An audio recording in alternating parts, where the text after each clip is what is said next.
Olá, estamos de volta com o Senado agora. O Supremo Tribunal Federal alterou o modo como vinha sendo conduzido o pedido de impeachment da presidente Dilma. Entenda como fica o rito agora. Do plenário do Supremo Tribunal Federal saíram as regras. A Câmara terá que fazer nova eleição da comissão especial que vai analisar preliminarmente o pedido de impeachment. Desta vez, a escolha será com o voto aberto e sem chapas alternativas. A listagem, com 65 deputados, deve ser elaborada pelos líderes partidários, mas isso só deve acontecer na volta do recesso parlamentar em fevereiro. Instalada a comissão, a presidente Dilma será notificada e terá 10 sessões para apresentar defesa. A comissão especial, então, deve produzir em até 5 sessões parecer pela continuidade ou não do processo. Depois, a comissão enviará o documento para o plenário da Câmara. Se 2/3 ou mais dos deputados decidirem pelo impeachment, ou seja, pelo menos 342 dos 513 deputados, o processo vai para o Senado. A partir desse ponto, outra mudança definida pelo Supremo. O Senado poderá barrar o pedido. Uma comissão formada por 1/4 dos senadores produzirá um parecer que será submetido à apreciação do plenário. Os parlamentares, então, vão decidir por maioria simples se continuam ou arquivam o processo. Caso aceitem, a presidente será afastada por até 180 dias e o plenário deverá julgar definitivamente o caso. Pelo menos 54 senadores, ou 2/3 da casa, precisam votar a favor do impeachment para que ele seja aprovado. Se Dilma for condenada, assume o vice-presidente. Se absolvida, retorna ao cargo. O quórum para afastar um presidente da República é mais alto até do que para mudar a Constituição. Isso mostra a importância que a Constituição deu para esse processo. Inegavelmente, é um processo que implica a reversão da vontade popular e ele não poderia ser tratado de forma banal e o Constituinte teve essa preocupação. Repatriação de dinheiro enviado ilegalmente ao exterior, discussões sobre a economia do país e o combate ao Zika vírus, assuntos que foram destaque esta semana no Senado. O mosquito que deixa alerta o país. Já são cerca de 3.000 casos de Zika e 29 mortes confirmadas. A doença, segundo alguns especialistas, pode levar bebês a nascer com a cabeça menor que o normal, a chamada microcefalia. Em audiência na Comissão de Assuntos Sociais, o ministro da Saúde afirmou que a vacina contra o vírus ainda é uma realidade distante. As grávidas, elas tomem um cuidado adicional, que elas se protejam, que elas andem, se possível, de manga comprida, de calça comprida, de meia, de sapato, cobertas ao máximo, que usem repelentes, se puder usar mosquiteiro, pelar as casas, todo cuidado é pouco. Na Comissão de Direitos Humanos, 2 audiências públicas. Uma sobre a situação das famílias atingidas pelo rompimento da barragem de mineração em Mariana. Elas estão recebendo um salário mínimo com adicional de 20% por dependente e uma cesta básica.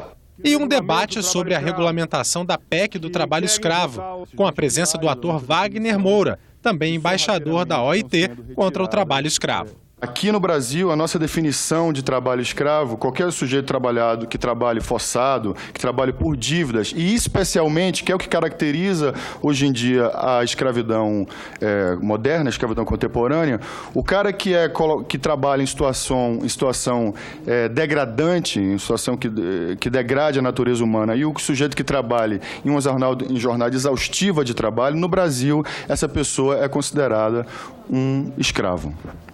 E é justamente esses 2 pilares da nossa definição que sorrateiramente estão sendo retirados agora na regulamentação da lei.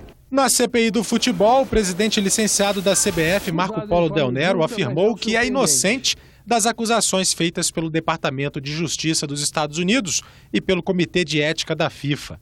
Del Nero é investigado pelo FBI por suposta participação em um esquema internacional de corrupção no futebol. O Conselho de Ética escolheu o relator do processo por quebra de decoro parlamentar do senador Delcídio do Amaral. Será Ataídes Oliveira, do PSDB. Na mesma reunião, o colegiado arquivou a denúncia contra o senador Randolfo Rodrigues.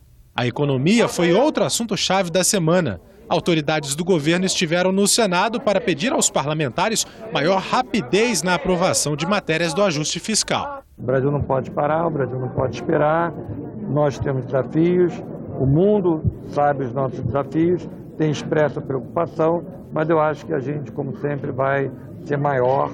O Congresso sempre tem dado apoio. Eu tenho certeza que a Câmara também, todos os líderes, têm conversado com alguns líderes, a gente conseguir votar o que a gente precisa votar e o Brasil fazer o que todo mundo espera, a população espera. Na Comissão de Assuntos Econômicos, o presidente do Banco Central avisou. Postergação dos ajustes não traria benefícios à sociedade, pois ampliaria o círculo vicioso de incerteza, perda de confiança, adiamento de investimentos e reprecificação de ativos, culminando no adiamento do início da recuperação econômica. Também disse que o Brasil vai ter inflação acima do centro da meta até 2017 e não até o ano que vem, como estava previsto. Ninguém suporta mais a inflação, ninguém aguenta mais pagar impostos como estamos pagando. Tem que parar com esse discurso fácil de dizer que o governo está errado e, aliás, contraditório, né? Que uma hora ataca a política de juros, outra hora ataca a política de inflação, outra hora ataca a política de desenvolvimento. O Congresso Nacional manteve 5 vetos presidenciais. Um deles, a desaposentação, reduz gastos para a União. No plenário do Senado, foi aprovada a medida provisória que aumenta impostos para vinhos e bebidas destiladas e também para produtos de informática. Por outro lado, o governo também enviou à Comissão Mista de Orçamento uma proposta para diminuir a economia que o país faz para pagar juros. A reação do mercado não demorou. A agência de risco Fitch rebaixou a nota de investimentos do Brasil pela segunda vez em menos de 2 meses. Em várias oportunidades, nós dissemos que o ajuste era insuficiente. Mais do que isso, propusemos uma agenda para a retomada do desenvolvimento. Enquanto nós não fizermos isso para valer, o Brasil vai continuar pagando esse preço. Com a justificativa de aumentar a arrecadação de tributos, a Comissão da Agenda Brasil aprovou a legalização de empresas de jogos de azar, como cassinos. A estimativa é arrecadar 15 bilhões de reais. A matéria foi para a Câmara. E o plenário do Senado aprovou a lei da repatriação de dinheiro e bens que foram enviados ilegalmente para o exterior. A Receita Federal vai cobrar multa de 15% e mais 15% de imposto de renda sobre o valor que ingressar no país. Eu jamais vi qualquer país do mundo fazer repatriação de lavagem de dinheiro. Então, se tem um crime de lavagem de dinheiro, não é um dinheiro lícito. Aqueles casos condenados em ação penal, ou seja, em primeira instância, senadora Vanessa, qualquer crime cometido dessa natureza, que tem a ver com o que consta na lei, esses casos não poderão, não terão e não farão parte do contexto dos casos para o atendimento no que está previsto nessa lei. Na última sessão deliberativa da semana, os senadores também aprovaram um requerimento para que o Tribunal de Contas da União faça auditoria em 13 decretos da presidente Dilma e 4 do vice Michel Temer, que abriram crédito suplementar no orçamento de 2015. Segundo a oposição, não havia autorização nas leis orçamentárias para as medidas. E no Congresso, 3 dias de sessões até a aprovação do conjunto de matérias orçamentárias, o Plano Plurianual, a Lei de Diretrizes Orçamentárias e o Orçamento da União para 2016. Nós temos desafios, nós temos questões políticas sendo postas, mas o Congresso foi maduro e ficou acima das questões partidárias para entregar ao Brasil uma peça que é importante para dar mais segurança jurídica e previsibilidade à economia brasileira. E o presidente do Senado, Renan Calheiros, fez um balanço da atividade legislativa este ano. Foram aprovadas 1.579 proposições, a maioria pelo 3º ano consecutivo, iniciativa de parlamentares. Foi um verdadeiro ano de ouro para o setor de ciência e tecnologia. Logo em fevereiro, nós promulgamos a emenda constitucional número 85, que atualizou o tratamento constitucional para as atividades de ciência, tecnologia e inovação. Também, logo no início do ano, o Senado recebeu da Câmara o PLC número 2 de 2015, que propunha um novo marco legal para o manejo da biodiversidade nacional, que foi modificado aqui no Senado Federal.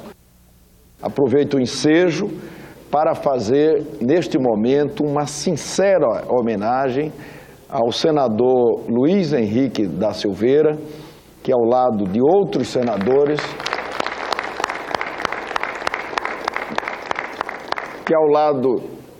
dos senadores Fernando Bezerra Coelho, Walter Pinheiro, foram os grandes condutores desta pauta.